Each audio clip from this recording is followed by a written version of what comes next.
더불어민주당 김홍걸 국민통합위원장 연결해서 이야기 좀 나눠보겠습니다. 김홍걸 위원장님 안녕하십니까? 여보세요? 예, 안녕하세요. 김홍걸입니다. 네, 김홍걸 위원장님.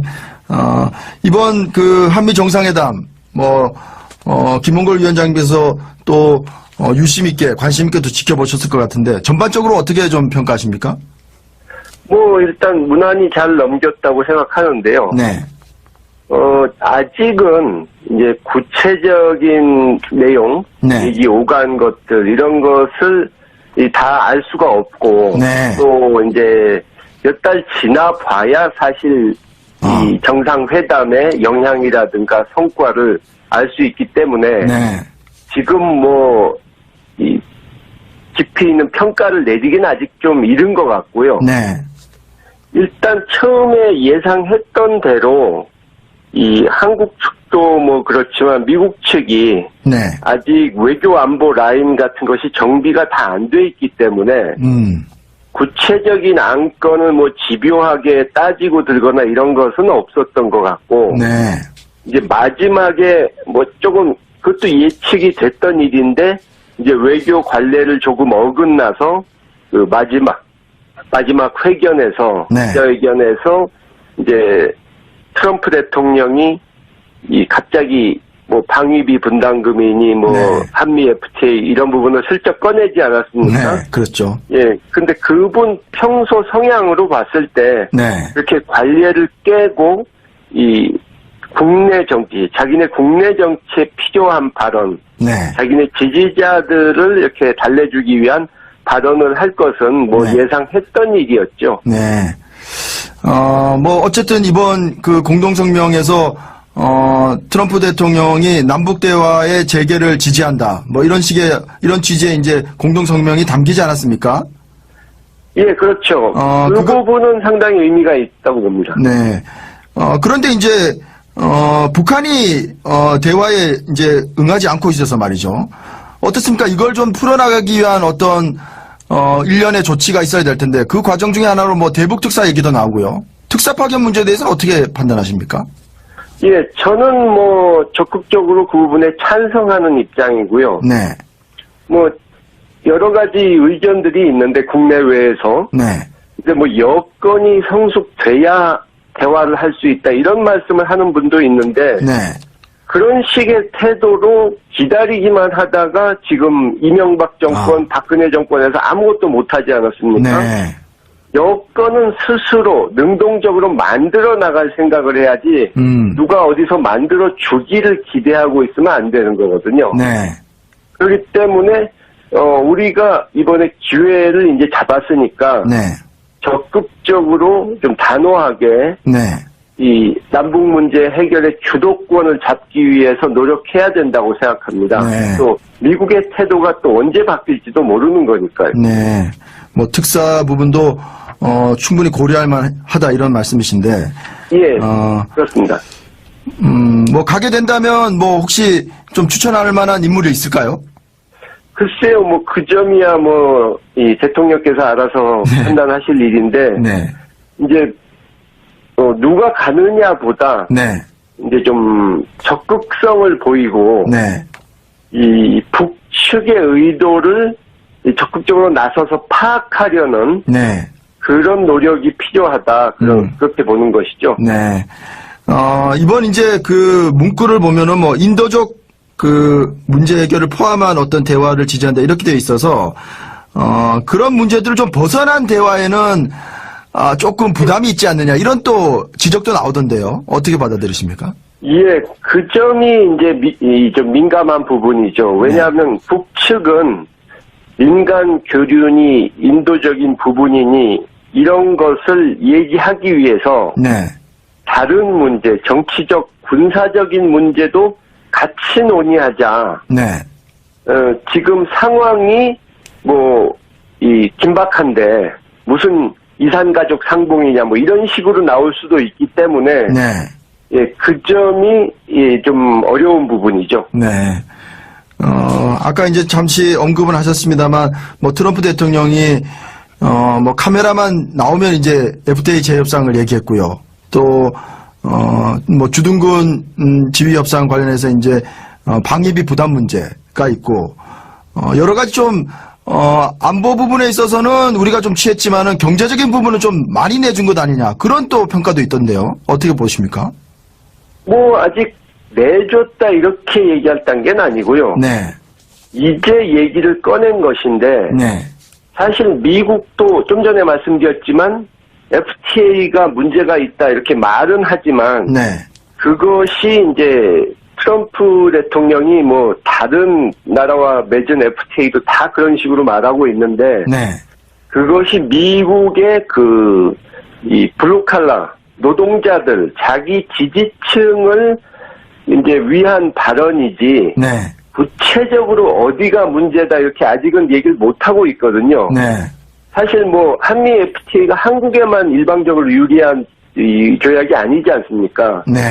또 그쪽에서 얘기하는 무슨 철강, 자동차 이 문제도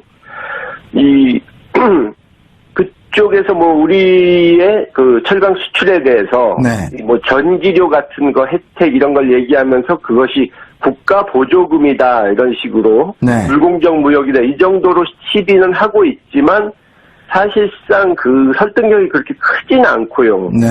뭐 잘 아시지만 한국 시장의 미국 자동차 수출도 네. 관세, 비관세 장벽을 뭐 좀 더 줄여준다고 그래서 자동차 미국 자동차 한국 수출이 뭐 대폭 늘어날 것도 아니고 네. 실제로 우리가 투자나 서비스 뭐 이런 분야 네. 또는 ISD 이런 분야에서는 사실은 재협상을 한다면 그쪽의 양보를 오히려 요구해야 될 부분도 있거든요. 네. 그러니까는 충분히 또 아직 대비할 시간이 있으니까 네. 슬기롭게 잘 대비하면 큰 문제는 저는 없을 거라고 봅니다. 네, 알겠습니다. 뭐 한미 정상회담 얘기는 여기까지 좀 하고요. 혹시 뭐 국내 정치 현안 몇 가지 좀 여쭤보겠습니다. 어떻습니까? 국민의당 그 제보 조작 사건 말이죠. 지금 안철수 후보에 대해서 국민의당이 자체 진상조사위를 거쳐서 이제 조사를 했고 안철수 후보는 몰랐다. 그리고 이유미 씨의 단독범이다. 이렇게 이제 사실상 결론을 내린 것 같은데 어떻게 보십니까? 글쎄요. 그것을 과연 믿을 국민이 몇이나 있을지. 네. 어제 여론조사에서도 보면 70%가 넘는 국민이 당의 다른 사람들과 모의했을 것이다. 이렇게 본다는 네. 그런 조사가 나왔거든요. 네. 그리고 상식적으로도 한 사람이 어설프게 만든 녹음 파일 하나만 가지고 네. 그때 발표했던 공명선거 추진단의 단장, 부단장이 다 검사, 기자 이런 분들인데 그렇죠. 출신이 네. 그분들이 그렇게 확인 하나 안 해보고 네. 제보자와 이메일 연락 한번 안 해보고 네. 그냥 속았다. 이것은 상식적으로 말이 안 되지 않습니까? 네. 그리고 그 두 사람, 지금 나온 이름이 밝혀진 두 사람이 네. 다 안철수 씨가 안철수 전 후보가 영입한 일종의 안철수맨이라고 할 수 있는 사람들이거든요. 네. 그렇기 때문에 몰랐다고 책임이 없어지는 게 아니고 몰랐다면 정말 그 사람들은 무능하고 무책임한 사람들이 되는 것이고 네. 특히 대표와 후보는 당시 네. 당대표와 후보는 네.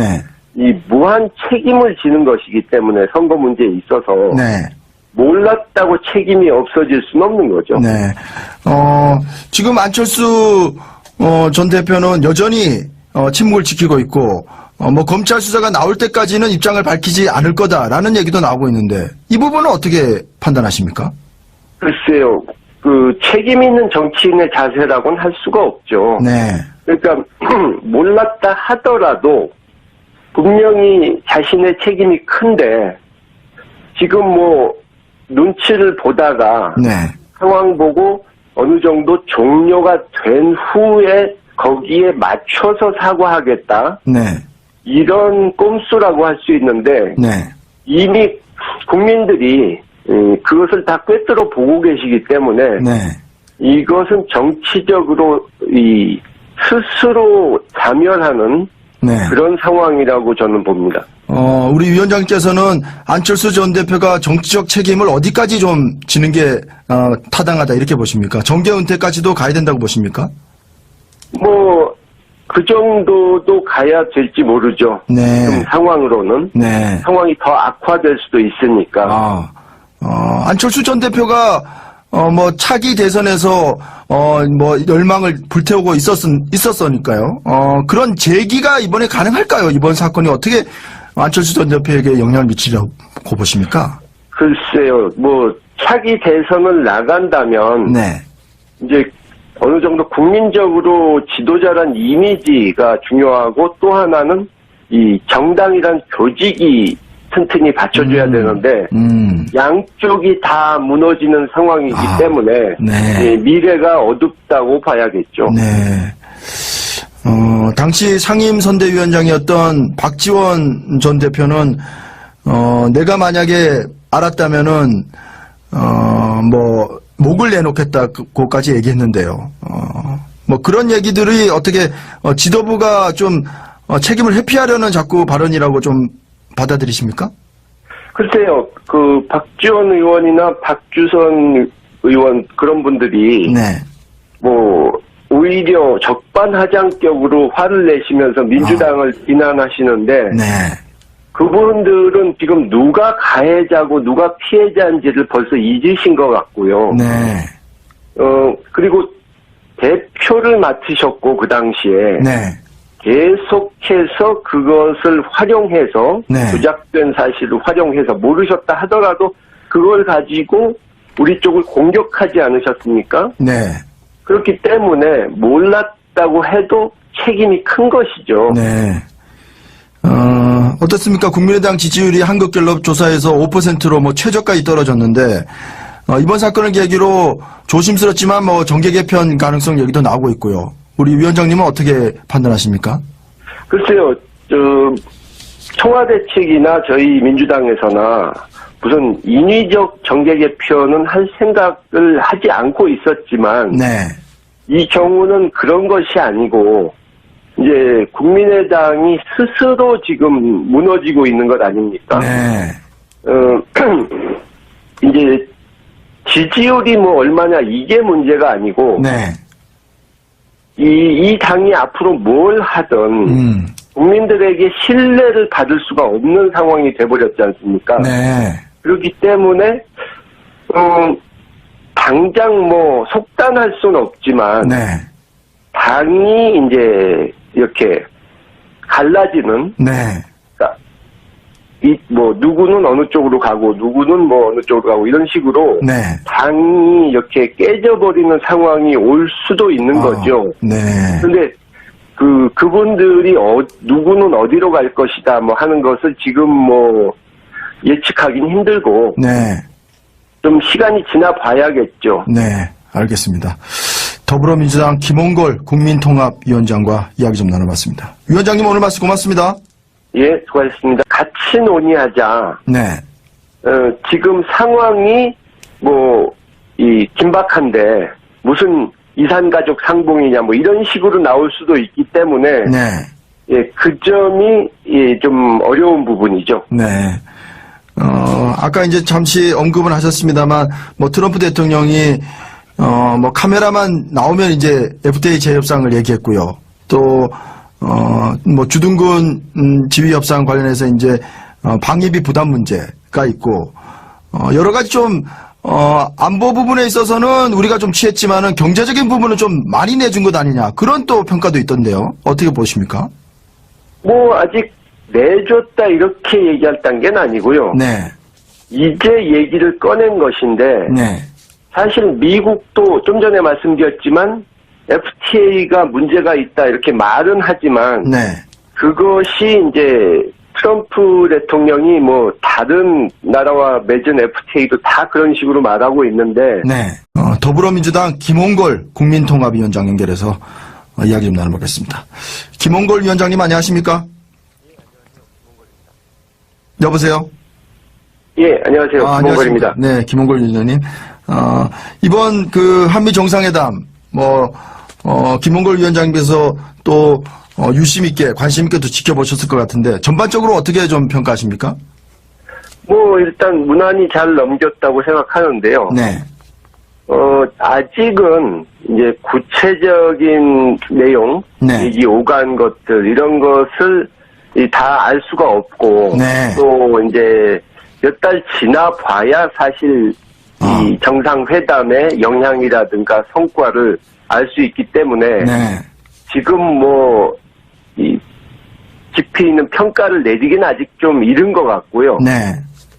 일단 처음에 예상했던 대로 이 한국 측도 뭐 그렇지만 미국 측이 네. 아직 외교 안보 라인 같은 것이 정비가 다 안 돼 있기 때문에 이 대화에 이제 응하지 않고 있어서 말이죠. 어떻습니까? 이걸 좀 풀어나가기 위한 어떤 일련의 조치가 있어야 될 텐데 그 과정 중에 하나로 뭐 대북 특사 얘기도 나오고요. 특사 파견 문제에 대해서는 어떻게 판단하십니까? 예, 저는 뭐 적극적으로 그 부분에 찬성하는 입장이고요. 네. 뭐 여러 가지 의견들이 있는데 국내외에서 네. 근데 뭐 여건이 성숙돼야 대화를 할 수 있다 이런 말씀을 하는 분도 있는데 네.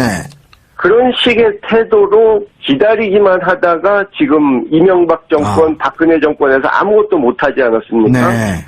여건은 스스로 능동적으로 만들어 나갈 생각을 해야지 누가 어디서 만들어 주기를 기대하고 있으면 안 되는 거거든요. 네.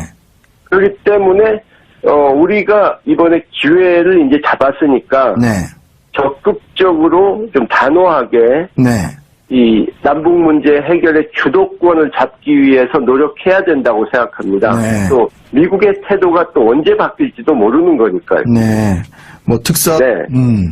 구체적인 안건을 뭐 집요하게 따지고 들거나 이런 것은 없었던 것 같고, 네. 이제 마지막에 뭐 조금 그것도 예측이 됐던 일인데 이제 외교 관례를 조금 어긋나서 그 마지막 회견에서 네. 기자회견에서 이제 트럼프 대통령이 이 갑자기 뭐 방위비 분담금이니 뭐 네. 한미 FTA 이런 부분을 슬쩍 꺼내지 않았습니까? 네. 그렇죠. 예. 근데 그분 평소 성향으로 봤을 때 네. 이렇게 관례를 깨고 이 국내 정치, 자기네 국내 정치에 필요한 발언, 네. 자기네 지지자들을 이렇게 달래주기 위한 발언을 할 것은 뭐 네. 예상했던 일이었죠. 네. 뭐 어쨌든 이번 그 공동성명에서 트럼프 대통령이 남북 대화의 재개를 지지한다. 뭐 이런 취지의 이제 공동성명이 담기지 않았습니까? 예, 그렇죠. 그 부분은 상당히 의미가 있다고 봅니다. 네. 그런데 이제 북한이 부분도 충분히 고려할 만하다 이런 말씀이신데. 예, 그렇습니다. 뭐 가게 된다면 뭐 혹시 좀 추천할 만한 인물이 있을까요? 글쎄요, 뭐 그 점이야 뭐 이 대통령께서 알아서 네. 판단하실 일인데 네. 이제 누가 가느냐보다 네. 이제 좀 적극성을 보이고 네. 이 북측의 의도를 적극적으로 나서서 파악하려는 네. 그런 노력이 필요하다. 그렇게 보는 것이죠. 네. 이번 이제 그 문구를 보면은 뭐 인도적 그 문제 해결을 포함한 어떤 대화를 지지한다 이렇게 되어 있어서 그런 문제들을 좀 벗어난 대화에는 조금 부담이 있지 않느냐 이런 또 지적도 나오던데요. 어떻게 받아들이십니까? 예, 그 점이 이제 좀 민감한 부분이죠. 왜냐하면 북측은 민간 교류니 인도적인 부분이니 이런 것을 얘기하기 위해서 네.